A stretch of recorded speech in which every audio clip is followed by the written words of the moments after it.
जब ये वक्फ संशोधन विधेयक इस सदन में पेश हुआ था, जेपीसी में जाने के पहले, तब से ये नैरेटिव बनाने का प्रयास किया जा रहा है पूरे देश में, और पूरे देश का माहौल खराब किया जा रहा है, यह बता के कि यह मुसलमान विरोधी है।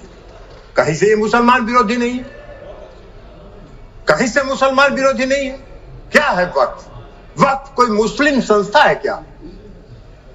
वक्फ एक तरह का ट्रस्ट है, जो ट्रस्ट मुसलमानों के हक में काम करने के लिए बनाया जाता है। मुस्लिम कोई धार्मिक संस्था नहीं है वक्फ। ऐसा नैरेटिव बनाया जा रहा है जैसे ये कोई मुसलमान, हाँ, उस ट्रस्ट को ये हक है, उस ट्रस्ट को ये अधिकार होना चाहिए कि वो मुसलमान समुदाय के हर वर्ग के साथ, चाहे वो महिला हो, पुरुष हो, गरीब हो, अमीर हो, पिछड़े हो, अति पिछड़े हो, सभी वर्ग के लोगों के साथ न्याय करे, जो नहीं हो रहा है। क्या है वक्फ? वक्फ तो एक धार्मिक संस्था नहीं है, विनियामक है और प्रशासनिक निकाय है जो मुसलमानों के हक के लिए काम करती है। आज उसको नैरेटिव बनाया जा रहा है। क्यों नैरेटिव बनाया जा रहा है? आप मोदी जी को कोस रहे हैं। अरे भाई, मोदी जी का चेहरा अगर आपको पसंद नहीं आता है तो मत देखिए मोदी जी की तरफ, उनके अच्छे काम का प्रशंसा करिए, यही काम करिए। लेकिन मोदी जी ने जो आज काम किया 2013 में, जो आपने पाप किया था, उस पाप को समाप्त करके आज मोदी जी ने पारदर्शिता लाने का काम उसमें किया है। आपको क्या दिक्कत हो रहा भाई? हाँ, ये अलग बात है कि आपको मोदी जी पसंद नहीं है तो नहीं है, तो मत रहे, लेकिन देश की जनता मोदी जी को पसंद करती है और इसलिए मोदी जी पारदर्शिता के साथ समाज के हर तबके के लिए काम करने का काम करते हैं। ये पाप आपका है और आपके उस पाप को आज मोदी जी ने आपके चंगुल से, उस गिरोह से निकाल के आम मुसलमानों की तरफ उसको फेंक दिया है उसके काम करने के लिए। तो ये आपको खराब लग रहा है? क्यों खराब लग रहा है भाई? ये खराब लगने की कोई चीज तो है नहीं। आप मुसलमानों के कल्याण के विरोधी हैं क्या? आप मुसलमानों के कल्याण के लिए अगर मोदी जी ने कोई काम किया तो उसकी प्रशंसा करनी चाहिए थी। लेकिन आपको आज क्या है? आज इस देश में दो तरह के लोग इस वक्फ संशोधन विधेयक के खिलाफ। एक वैसे लोग जो अपने वोट के लिए धार्मिक मामलों का इस्तेमाल करते हैं, वो इसके विरोध में है और वो इसके विरोध में माहौल खड़ा कर रहे हैं। और दूसरे वैसे लोग हैं जिनका इस पर वक्त पर कब्जा था, वो अपने कब्जे को चंगुल से जाते हुए देखकर आज इसके विरोध में खड़ा है। क्या है भाई? क्यों विरोध कर रहे हैं भाई? इस संशोधन के विरोध का क्या कारण है? कोई कारण नहीं है। वक्फ का जो पूरा कार्यकलाप है, वक्फ का जो पूरा वर्किंग है, उस वर्किंग में तो कहीं से इस संशोधन में हस्तक्षेप करने का कोई अधिकार नहीं है। लेकिन अगर वक्फ के कार्यकलाप में हम कोई हस्तक्षेप नहीं कर रहे, लेकिन हम वक्फ का जो आमदनी है, वह आमदनी सही मामलों में मुसलमानों के लिए खर्च हो, इस पर नजर रखने के लिए हम इसमें संशोधन लेके आए। आपको क्या दिक्कत नजर आ रहा है इसमें? इसलिए कि आपको लग रहा है कि नजर में तो आप चढ़ जाएंगे, नजर में तो आपके चढ़ जाएंगे, अब आपका वो चलेगा नहीं जो गिरोह आपका कब्जा में था। मुसलमानों के हक में काम होगा, बेहतर प्रबंधन होगा, धन के दुरुपयोग को रोका जा सकेगा और सिर्फ उसके कार्यकलाप पर निगरानी रखने का तंत्र विकसित किया जा रहा है। इसमें आपको कोई विरोध का आधार नहीं है। और ये नैरेटिव अगर आप बना रहे हैं पूरे देश में, तो अपने लाभ के लिए, अपने राजनीतिक लाभ के लिए, अपने वोट के लिए आप इसका इस्तेमाल कर रहे हैं।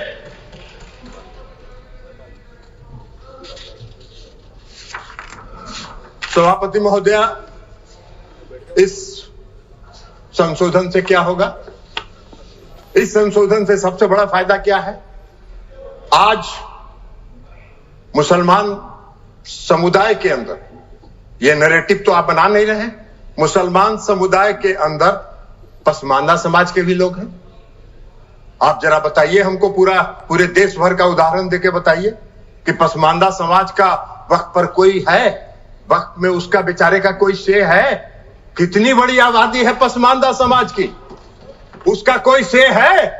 आप पूरे देश में, आपके नेता, कांग्रेस पार्टी के नेता पूरे देश में चिल्ला चिल्ला के कह रहे हैं जातीय गणना कराइए, जनगणना कराइए। तो कराइए, तो मुसलमान के पसमानदा के आप खिलाफ कहां? अगर उनको हक दिया जा रहा है और उनको अधिकार दिया जा रहा है।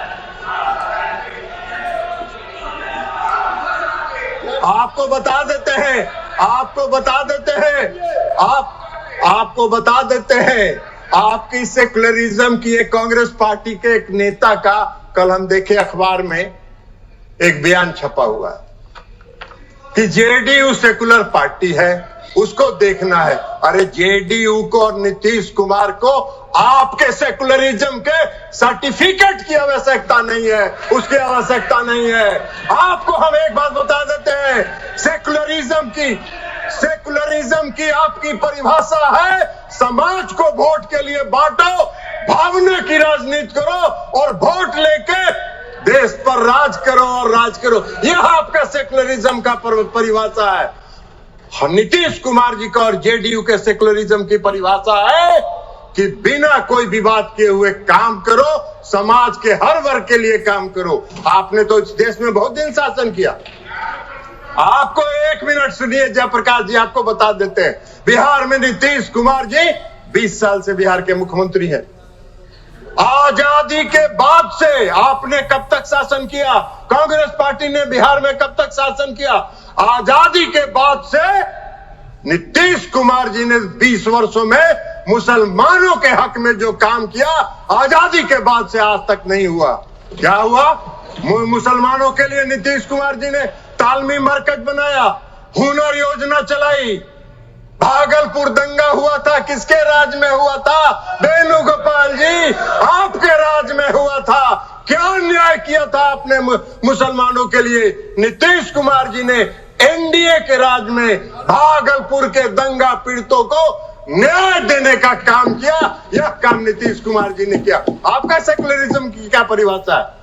नीतीश कुमार जी ने पूरे बिहार के कब्रिस्तान की घेराबंदी करा दी। आप तो आजादी के बाद से इतना दिन शासन किए, कौन सा काम आपने किया बिहार में और मुसलमानों के हक में, ये बता दीजिए। लेकिन नीतीश कुमार जी वोट के लिए राजनीति नहीं करते हैं और नीतीश कुमार जी ने मुसलमानों के हक में बिहार में जितना काम किया, भारतीय जनता पार्टी उसकी भागीदार रही। भारतीय जनता पार्टी के समर्थन से ये काम हुआ। आप कहां खड़े हैं? जयप्रकाश जी, ऐसे ही चिल्पो करते रहिए, कुछ होना जानी नहीं है। तो इसलिए आज वक्त संशोधन बिल के माध्यम से मुसलमानों के, पसमानदा समाज के मुसलमानों के लिए, जो पिछड़े वर्ग के मुसलमान हैं, जो गरीब तबके के मुसलमान हैं, जो मुसलमान में भी सबसे निम्न वर्ग के मुसलमान हैं, उनको भी आज न्याय देने का काम हो रहा है। तो आपको चिल्पों बम मचा रहे हैं, आप हल्ला कर रहे हैं, आप नैरेटिव सेट कर रहे हैं, जैसे लगता है कि इस देश में कोई तूफान आने वाला है। अरे तूफान नहीं आने वाला है। इस देश के पसमानदा समाज के मुसलमान कल नरेंद्र मोदी के साथ खड़े होंगे कि इनके शासनकाल में हमको न्याय मिला।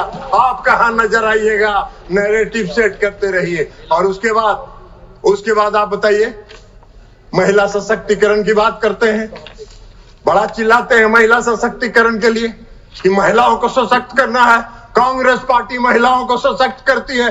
अरे कहां महिलाओं को? मुसलमान समुदाय में महिला नहीं है क्या? मुसलमान समुदाय में महिला नहीं है? आज अगर मुस्लिम समुदाय के महिलाओं को वक्त के साथ जोड़ा जा रहा है, आपको क्यों विरोध हो रहा है? मुस्लिम समाज के महिलाओं को भी सशक्तिकरण का हक है, उनके सशक्तिकरण का भी काम प्रधानमंत्री नरेंद्र मोदी जी की सरकार ने किया। इस वक्त संशोधन विधेयक के माध्यम से आपका नैरेटिव सेट कर रहे हैं पूरे देश में, जैसे लगता है मोदी जी मुस्लिम विरोधी हैं। मोदी जी पारदर्शी, मोदी जी सेकुलरिज्म, जिस तरह नीतीश कुमार जी ने बिहार में सेकुलरिज्म स्थापित किया, प्रधानमंत्री नरेंद्र मोदी जी भी पूरे देश में सेकुलरिज्म को लेके आगे चल रहे हैं। समाज के हर तबके के साथ, समाज के हर वर्ग के साथ, देश के हर राज्य के साथ एक साथ काम करके उसको विकसित करने का काम कर रहे हैं, इसलिए कि उनका विजन, उनकी सोच व्यापक है। वो विकसित देश बनाना चाहते हैं, आत्मनिर्भर भारत बनाना चाहते हैं। आप देश को संकुचित रखना चाहते हैं, देश को बांट के वोट के लिए धर्म के आधार पर वोट को बांटना चाहते हैं, जो आपका चलने वाला नहीं है। अभी चर्चा हो रही थी, बहुत लोगों ने कहा इस संशोधन के माध्यम से डीएम को अधिकार क्यों दे दिया गया।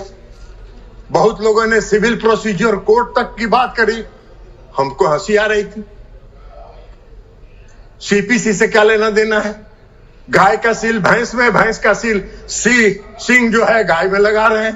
अरे भाई, इस देश में रेवेन्यू के रिकॉर्ड्स का कस्टोडियन कौन होता है? इस देश में रेवेन्यू के रिकॉर्ड्स का कस्टोडियन डिस्ट्रिक्ट मजिस्ट्रेट होता है, और डिस्ट्रिक्ट मजिस्ट्रेट को अगर यह अधिकार दिया गया था, कोई गलत नहीं था, लेकिन फिर भी आपने उसका विरोध किया। तो भाई सरकार ने सोचा कि चलिए आपके विरोध को मान लेते हैं, और उससे बड़े अधिकारी को दे दिया ये अधिकार। लेकिन रेवेन्यू के रिकॉर्ड्स का कस्टोडियन जिलाधिकारी होता है। आपका अगर झगड़ा होगा, मेरी संपत्ति का अगर झगड़ा होगा, वेणुगोपाल जी आपकी संपत्ति का किसी से झगड़ा होगा, तो कहां जाते हैं आप? खतियान देखने के पास? किसके पास जाते हैं? वही डिस्ट्रिक्ट मजिस्ट्रेट के यहां, वही डिस्ट्रिक्ट मजिस्ट्रेट की अदालत में जाते हैं। एक आम मुसलमान भी आज की तारीख में, आम नागरिक अगर मुसलमान का है और उसकी व्यक्तिगत संपत्ति पर कोई विवाद होता है, तो वो जाता है डिस्ट्रिक्ट मजिस्ट्रेट के यहाँ, और वहीं से उसको न्याय मिलता है। तो आम मुसलमान डिस्ट्रिक्ट मजिस्ट्रेट के दफ्तर में जाएंगे, उनको न्याय मिलेगा। अब वक्फ को नहीं जाना है, इसलिए कि वक्फ की जमींदारी है। पूरे वक्फ की संपत्ति पर उसको समाप्त करने का काम, पारदर्शिता लाने का काम नरेंद्र मोदी की सरकार ने किया है। इसका स्वागत करना चाहिए, इसका विरोध नहीं होना चाहिए। अब आप कह रहे हैं कि ट्रिब्यूनल की बात आती है। भाई क्या ट्रिब्यूनल में क्या दिक्कत है? आज का क्या कानून है? आज का क्या कानून है? आज का कानून यह है जो पास किया आपने 2013 में। आज का कानून क्या है कि अगर कोई वक्त, जो सुबह में रिजिजू साहब मंत्री जी जो भाषण दे रहे थे, उन्होंने कहा कि धारा 40 को खत्म कर दिया हमने। बड़ा बहुत अच्छा धन्यवाद के पात्र हैं किरेन रिजिजू साहब जी। इन्होंने सुप्रीम कोर्ट की बिल्डिंग को, राष्ट्रपति भवन की बिल्डिंग को, लोकसभा की बिल्डिंग को बचा लेने का काम किया। नहीं तो कल कह देता कि भी मेरा वक्त का संपत्ति है। भाई आपका कौन सा कानून है इस देश में? इस देश में ऐसा कहीं कानून होता है? कोई प्रजातांत्रिक, हम आजादी के बाद से इतने दिनों से इस देश को चला रहे हैं। कौन सा इस देश में ऐसा कानून है कि वक्फ ने जिस पर रख दिया हाथ, वक्फ की संपत्ति हो गई?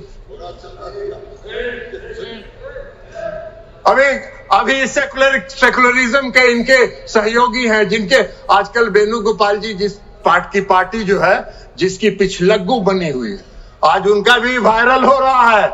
इसी लोकसभा में उनका दिया हुआ भाषण वायरल हो रहा है, जिन्होंने कहा है कि पूरे डाक बंगला चौक को पटना के वक्फ वालों ने कब्जा करके रख लिया है। सख्त कानून बनना चाहिए और उन लोगों को विदा करना चाहिए। तो यही तो आपका है, यही आपका है, वायरल है। जरा बाहर निकल के वेणुगोपाल जी देख लीजिए, नहीं हो तो बोलिएगा, हम भेज देंगे, मेरे पास भी है, हम भी भेज देंगे आपको, देख लीजिएगा।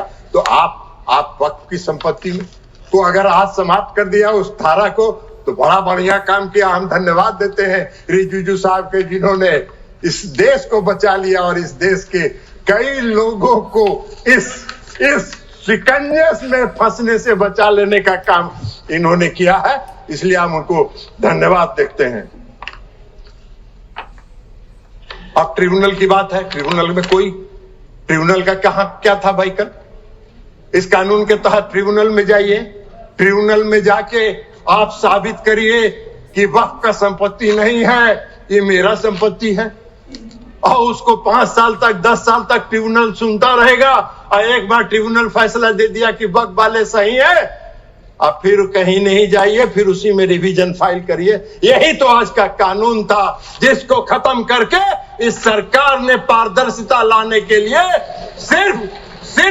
सिर्फ इंडिविजुअल को भी नहीं, अगर वक्फ को भी कोई शिकायत है तो वह भी अपील में जा सकता है, उसको भी आजादी मिल गई है। दो तरफा मामला साफ है। अब चलिए, जो सही होगा वही होगा, और यही काम नरेंद्र मोदी जी करते हैं, पारदर्शिता लाते हैं। आपको पारदर्शिता से चिढ़ है, आपको पारदर्शिता से नफरत है, तो इसमें मोदी जी क्या करें? उनका चेहरा आपको खराब लगता है तो मोदी जी क्या करेंगे? आपको पसंद नहीं है, उनके काम की प्रशंसा किया करिए। इसलिए आज जो ये संशोधन लेके सरकार आई है, ये संशोधन पूरे वक्फ के कार्यकलाप को, पूरे वक्फ के कामकाज पर, पूरे वक्फ की संपत्ति पर, पूरे वक्फ का इस्तेमाल आम और गरीब मुसलमानों के लिए, मुस्लिम महिलाओं के लिए हित में हो, इसकी व्यवस्था के साथ ये संशोधन विधेयक आया है। हमारी पार्टी जनता दल यूनाइटेड इसका पूर्ण समर्थन करती है, पारदर्शिता का समर्थन करती है, और पारदर्शिता को लाने के लिए हम आदरणीय प्रधानमंत्री नरेंद्र मोदी जी का धन्यवाद करते हैं।